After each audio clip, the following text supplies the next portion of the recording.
Hervé, t'as un point de vue super novateur sur la médecine, parce qu'à l'époque j'avais quoi, 16 piges, là je me retrouve au bloc, et là le chirurgien, il s'écroule net, prend les cœurs, bam bam bam, les électrodes et tout.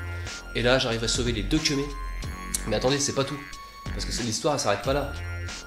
Donc tu vois, tout le temps où j'étais en médecine, et où j'ai pratiqué, et entre le moment où je bossais au BTP aussi, où je faisais mes études d'ingénierie spatiale, tous les soirs, le soir, je m'entraînais à faire des arts martiaux. Là, tu vois, c'est plus des arts martiaux que tu pratiques dans la tête, à base de concentration. Kung fu mental, tai chi mental, et mental. Là, tu visualises en fait.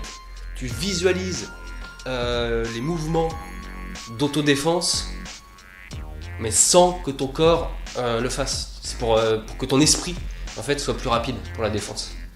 Je vous ferai une démo un jour, hein, pas de soucis, c'est facile quoi. Et un soir, genre 2 semaines après l'opération, j'étais chez WAM, et je pratiquais en fait, genre concentration de ouf.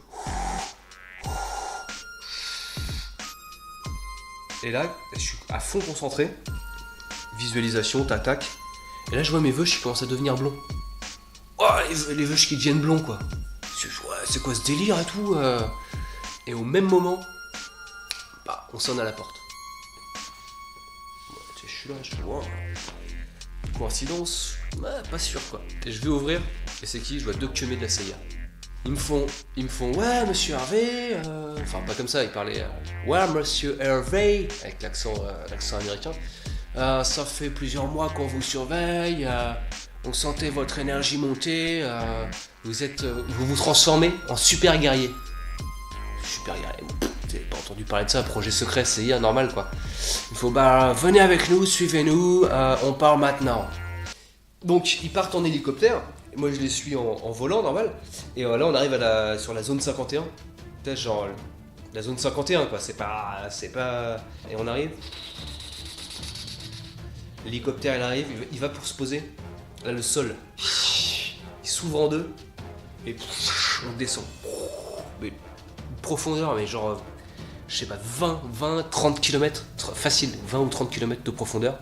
On descend, et on arrive dans une sorte de laboratoire. Ouais, designé par Apple, des chaises de Ned Stark, la totale quoi. Et là les mecs ils me prennent, ils se mettent réunion sur une table ronde quoi. Ils font bon Hervé, on a besoin de vous, le monde a besoin de vous, et on va vous envoyer dans le CEPA, faut que vous sauviez le monde en fait. Je leur dis ok. C'est quoi le problème? Ils me font ouais, au niveau du truc, la machine temporelle, machin, il y a un truc qui marche pas encore. Et alors moi j'en fais attendez, ça tombe bien parce que j'ai fait un rêve il y a 2 jours, et en me cognant la tête, et j'avais dessiné un truc, tu vois, un peu en peace and love là. Waouh, c'est exactement ce qu'il nous faut. C'est l'idée qu'on cherchait pour canaliser les flux des neutrons pour la machine quoi. Les scientifiques, les mecs, ils savaient de quoi ils parlaient. Donc on prépare la machine, et là, je rentre dans la machine, donc petite combi orange de scientifiques de laboratoire. Je monte dans la machine, il lance le truc. T'imagines bien les bruits, enfin c'est voyage dans le temps, tu vois, c'est pas le RERB quoi. Donc, les éclairs et tout, il m'envoie dans le Japon des années 80.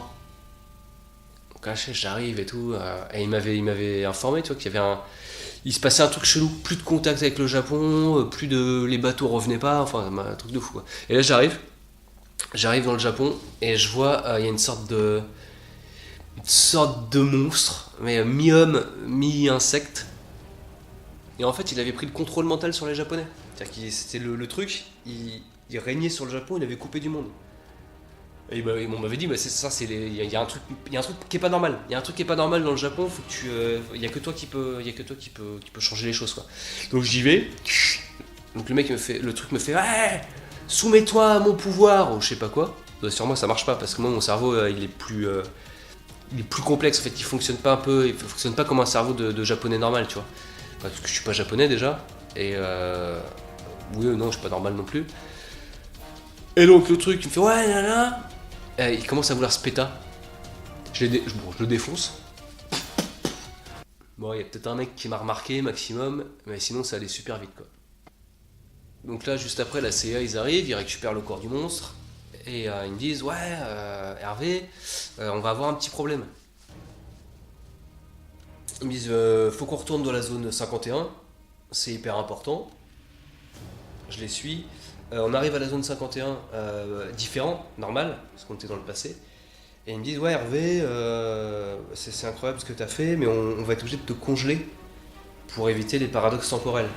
Ce qui est logique en fait, quand t'es un petit peu dans le monde de la science et des voyages dans le temps, tu sais que ouais, non, fallait pas que je me croise moi-même, enfant ou un truc dans le genre, parce que sinon, ouais, paradoxe, est trop dangereux quoi, beaucoup trop risqué.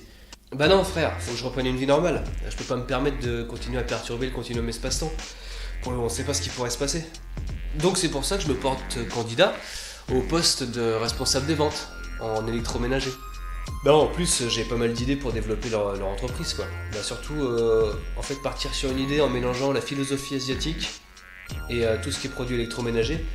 On pourrait faire des produits à chenilles en fait. Tout ce qui est chenilles, genre vélo à chenilles, patin à roulette à chenilles, ski à chenilles, voiture à chenilles, chenilles à chenilles. Tout ça, dans le futur ça va cartonner.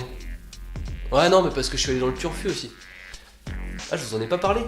Ah vous allez halluciner les gars.